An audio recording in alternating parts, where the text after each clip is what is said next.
Kancha, wapastem tsikasun. So Whitehorse here, and we're going to go on and continue on with the 13 Moon teachings, and we are on September, the September full moon. So with the September full moon, as Nihilak, we call this moon Onochihitawi Pisum, or the mating moon of September. So this moon is very special to Nihilak, to Cree people, as it sets many, many things into motion. First off, this is the moon that lets the migrating birds know that it's time to stop grazing, it's time to stop eating, and it's time to start heading south. So, with the last moon, we called it the flying moon. That's when the birds started to fly up and they started to gather, but they hadn't started heading to the south yet. It's this moon, Onochihitawi Pisum, that really marks for those birds that it's time to head south. So the birds start heading south, and we see these huge flocks in their V formation heading to the south, following the path that Trickster had laid out for them all those years ago. And we can see that by reading the legend of the Milky Way and how Trickster had laid that path out for them. So with this moon, the Wawaskisu, the elk, are at the height of their rut. So we're taught that as hunters, we're taught that on this moon in September, that's when the sort of the elk or Wawaskisu, they hit the height of their mating season. So during that full moon, they are calling the most, they are moving the most, and they were really trying hard, giving one last push to try and find their mate for the year. So it's a very active night for those Wawaskisu on this September moon during that full moon cycle. We're also taught that this is the time during this full moon, our pihiu, our grouse, our grouse, ruffed grouse. This is when they start to beat the drum, meaning that we can hear the drumming sounds throughout the bush um, in the fall, where those pihiu are drumming on the logs, where the males dance and they drum on the logs, and it sounds like drumming to try and bring in a mate. But that's another thing that we notice during this full moon.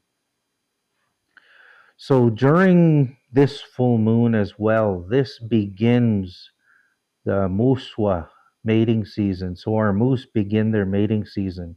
So our yapio, our bull moose, they stop eating, they stop everything they're doing, and they sort of go into this frenzy where they're just focused on finding a mate. They don't even eat. They won't.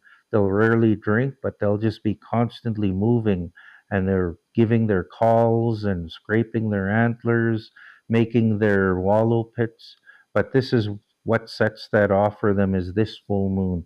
So during this September full moon, uh, our muswa begin their mating season for the year. Also, during this moon, our medicine gatherers know that the medicines are about to go to sleep and they're at the strongest that they're going to get. So, this is sort of the last push for our medicine gatherers as they gather those final medicines that they need for the year to get them through the winter. So, most of the medicines they'll have stopped growing already, and they'll begin dropping their seeds and their leaves and their spores for the year.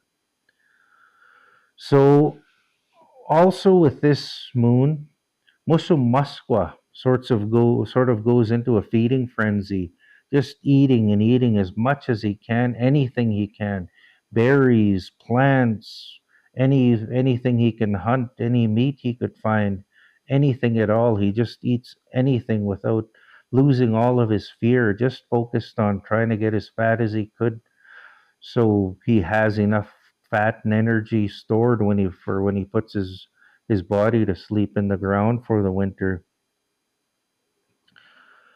Our elders teach us, our Katihiak, they teach us that during this moon, we need to really trust our intuition or our that sort of that inner voice we hear when we our first impressions, our intuition, anything like that. We're supposed to listen to that because when we have those sort of intuition or sort of a glimpse of the future or those little moments we get where we see stuff or we sort of know stuff is going to happen.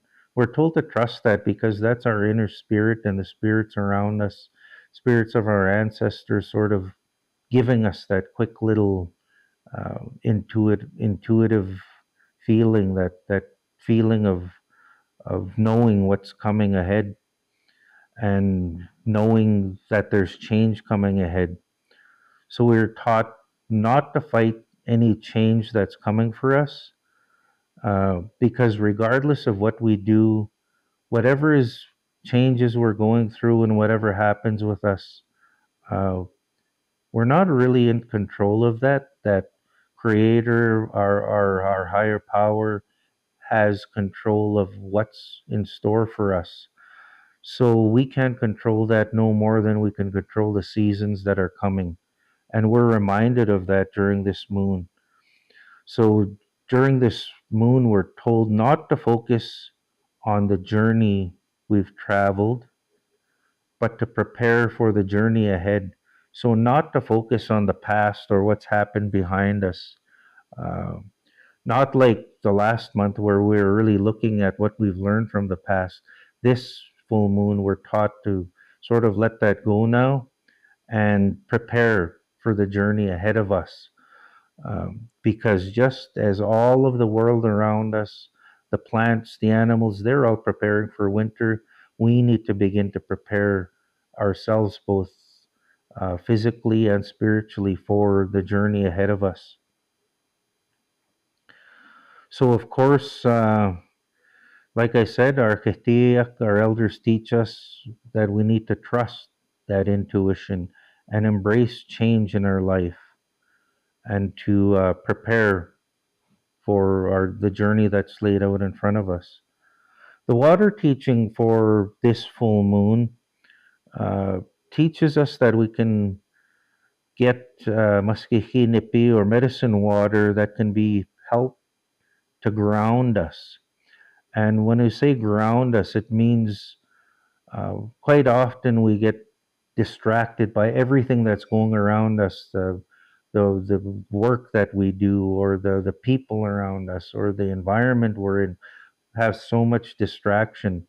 And this medicine water will help to sort of bring everything into focus and sort of ground us in what we're doing now and in the moment, and sort of let us sort of calm down and really look at what's ahead of us. So this medicine water is said to give us spiritual strength uh, and physical strength to the immune system in preparation for the sicknesses and the seasons ahead. So those are the teachings I have with the full moon of September. So I hope you learned something. Thanks for joining me. Kinanas kong tinawaw ka, Kiao.